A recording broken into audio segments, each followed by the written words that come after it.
Oh, ha, ha, ha.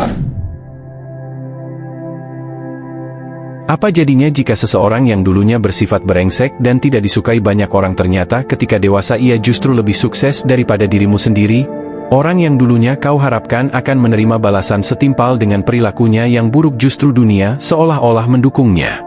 Sedangkan ketika kau mencoba menjadi orang yang ramah, tenang, dan baik hati, malah kau diperlakukan tidak adil oleh orang lain.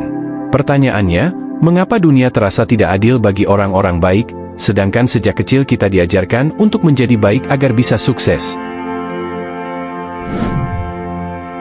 Dalam video ini, aku akan membahas mengapa orang yang brengsek justru bisa lebih sukses daripada orang baik, dan kriteria brengsek seperti apa yang harus kita lakukan jika ingin sukses. Istilah brengsek sebenarnya memiliki stigma buruk di masyarakat karena terkesan merugikan orang lain. Namun, sifat brengsek sebenarnya ada pada hampir semua orang sukses di dunia ini.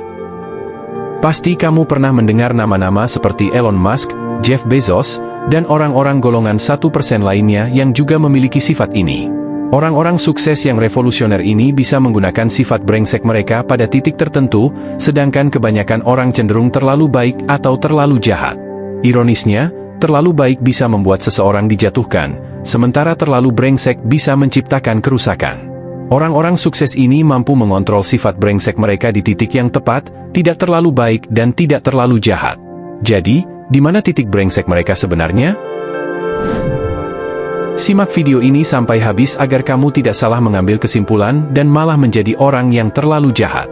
Ada teori psikologis yang menggambarkan 3 sifat dasar manusia yang jika digunakan dengan benar, sifat-sifat ini sebenarnya memiliki aspek positif. Pertama-tama, kita akan bahas apa saja ketiga sifat itu dan ciri-cirinya. Pertama, kita bahas mengenai sifat narsistik. Orang dengan sifat narsistik memiliki harga diri yang tinggi. Mereka enggan direndahkan oleh orang lain dan selalu ingin dipuja atau dihargai oleh orang lain. Oleh karena itu, orang dengan sifat ini cenderung bersifat egois, sombong, dan kurang memiliki empati terhadap perasaan orang lain. Kedua, mari kita bahas mengenai sifat Machiavellism.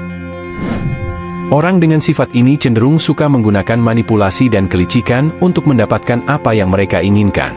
Mereka memiliki tingkat empati yang rendah dan kurang peduli terhadap perasaan orang lain yang terjebak dalam manipulasi mereka. Individu dengan sifat Machiavellism cenderung pandai menciptakan jebakan yang membuat lawan mereka tidak menyadari bahwa mereka telah terperangkap. Dan yang ketiga adalah psikopatik. Meskipun kata psikopat seringkali diidentikan dengan tindakan pembunuhan dan penyiksaan, sebenarnya sifat psikopatik lebih mengacu pada seseorang yang tidak pernah merasa bersalah dan tidak peduli dengan konsekuensi dari tindakan yang mereka lakukan. Meskipun ketiga sifat ini memiliki aspek yang negatif, pada kenyataannya kita dapat menggunakan sifat-sifat tersebut dalam batas yang tepat untuk mencapai tujuan tertentu. Jujur saja, aku juga pernah menggunakan cara ini dan merasakan perubahan dari seseorang yang sebelumnya tidak percaya diri menjadi lebih fokus pada tujuan yang ingin aku capai. Kalau kita lihat dari ketiga sifat jahat itu, mereka punya sisi baiknya. Narsistik itu dapat diartikan sebagai kepercayaan diri, Machiavellism itu menggambarkan ambisi, dan psikopat itu berani. Dalam kehidupan nyata, masing-masing dari kita hidup di dunia ini untuk survive.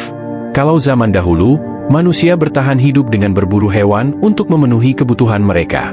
Namun, di zaman sekarang, konsep survive juga digunakan untuk menduduki hierarki kehidupan. Masalahnya, jika kita melihat piramid hierarki, semakin ke atas, semakin kecil ukurannya. Ini berarti semakin ke atas, semakin sedikit orang yang dapat menduduki posisi itu. Yang menjadi masalah lagi adalah untuk naik ke atas, bukanlah siapa yang paling cepat mendaki, melainkan siapa yang paling kuat untuk mendaki. Nah, mengapa orang-orang brengsek bisa lebih kuat naik ke atas daripada orang-orang baik? Hal ini karena orang-orang yang terlalu baik, tanpa sadar, selalu memberikan jalan bagi orang-orang jahat untuk naik ke atas. Orang-orang yang memiliki sifat dark triad ini, mereka menggabungkan sisi-sisi negatif tersebut untuk mencapai posisi puncak dalam hierarki kehidupan. Jadi, satu sisi dari sifat-sifat tersebut adalah percaya diri, ambisius, dan berani. Pertama, narsistik. Orang dengan sifat narsistik selalu yakin dengan ide-ide mereka. Mereka akan menggunakan berbagai cara untuk meyakinkan orang lain agar setuju dengan ide mereka. Orang dengan sifat narsistik ini cenderung membranding diri mereka sendiri agar terlihat meyakinkan. Kedua, Machiavellism. Orang sukses yang memiliki sifat ini selalu ambisius dalam mencapai apa yang mereka inginkan. Secara sederhana, orang yang memiliki sifat ini akan melakukan segala cara untuk mendapatkan apa yang diinginkan. Bahkan, mereka juga cerdik dalam membuat jebakan manipulatif untuk orang-orang yang masuk ke dalamnya. Machiavellism, jika digunakan berlebihan, bisa mengarah pada perilaku penipuan. Namun, orang sukses yang menggunakan sifat Machiavellism tidak melibatkan diri dalam tindakan penipuan. Sebaliknya, mereka menggunakan kemampuan bernegosiasi, baik dengan pelanggan, investor, mitra bisnis, maupun individu penting lainnya, untuk mencapai kesuksesan. Ketiga, psikopatik. Meskipun istilah psikopat seringkali dikaitkan dengan kekejaman dan ketidakpedulian terhadap hukuman, orang sukses yang memiliki sifat ini memiliki kecerdasan untuk melihat kelemahan lawan atau kompetitornya. Mereka akan menyerang di titik kelemahan tersebut untuk meraih kesuksesan. Orang sukses yang memiliki sifat-sifat ini menjadi individu yang tidak takut mengambil risiko, serta tidak terlalu terpengaruh oleh kegagalan. Walaupun ketiga sifat tersebut memiliki sisi positif, penting untuk tidak menggunakan mereka secara berlebihan. Jika sifat narsistik digunakan berlebihan, seseorang bisa menjadi terlalu meminta validasi dan cenderung oversharing tentang diri sendiri, fokus pada pengakuan daripada mencapai tujuan utama. Jika Machiavellism digunakan secara berlebihan, hal itu dapat mengarah pada perilaku penipuan dan eksploitasi, seperti yang terjadi pada beberapa kasus penipuan di tahun 2020.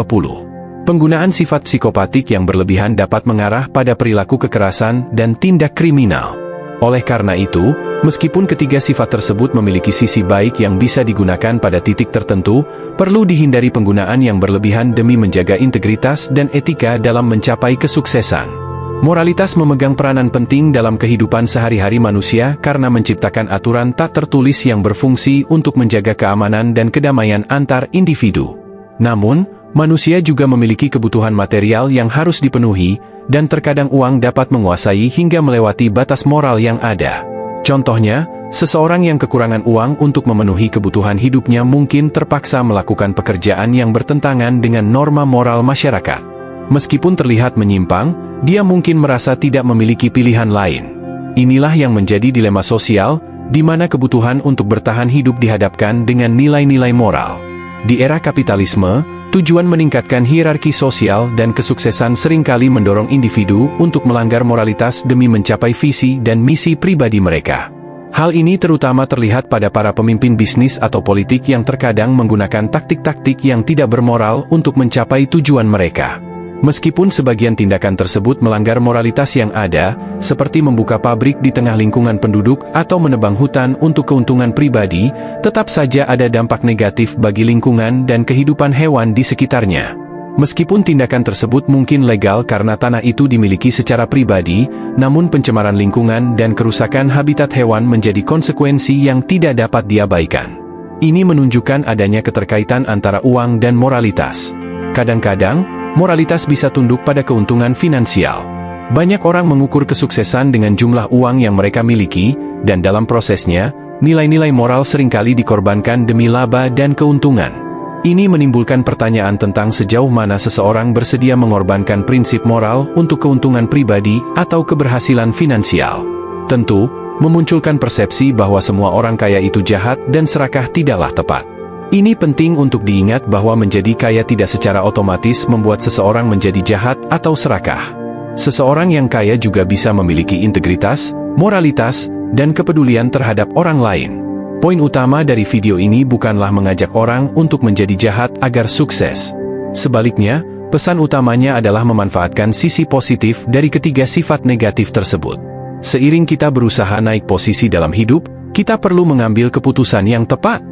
Tidak bertindak atau tidak membuat keputusan sama sekali hanya akan membuat kita tetap berada di tempat yang sama. Dengan demikian, pesan yang disampaikan adalah tentang bagaimana kita bisa menggunakan karakteristik tertentu secara positif untuk mencapai tujuan kita, sambil tetap mempertahankan integritas dan moralitas dalam prosesnya. Orang-orang baik cenderung lebih sulit untuk sukses karena mereka sering takut untuk membuat kesalahan. Di sisi lain, ketiga sifat negatif mengajarkan kita untuk memiliki rasa percaya diri, ambisi, dan keberanian. Meskipun sifat negatif memiliki aspek positifnya, begitu pula dengan sifat baik yang memiliki sisi negatifnya. Orang baik sering takut mengambil risiko dan secara tidak sadar memberikan kesempatan kepada orang lain yang lebih berani untuk maju ke posisi yang lebih tinggi. Oleh karena itu, perlu dipahami, ini bukanlah mengubah dari baik menjadi jahat, tetapi memanfaatkan sifat negatif secara positif sambil menghilangkan aspek negatif dari sifat baik. Dengan demikian, kita dapat memanfaatkan keberanian, ambisi, dan kepercayaan diri untuk meraih kesuksesan, sambil tetap mempertahankan nilai-nilai moral dan integritas yang baik. Terima kasih telah menonton. Jika kamu menemukan video ini berguna, silakan like, share, dan subscribe untuk mendukung channel ini. Bagikan juga pengalaman kamu di kolom komentar. Aku sangat menantikan untuk membaca cerita dan pengalaman kamu. Sampai jumpa di video selanjutnya, tetaplah luar biasa dan terus berkembang.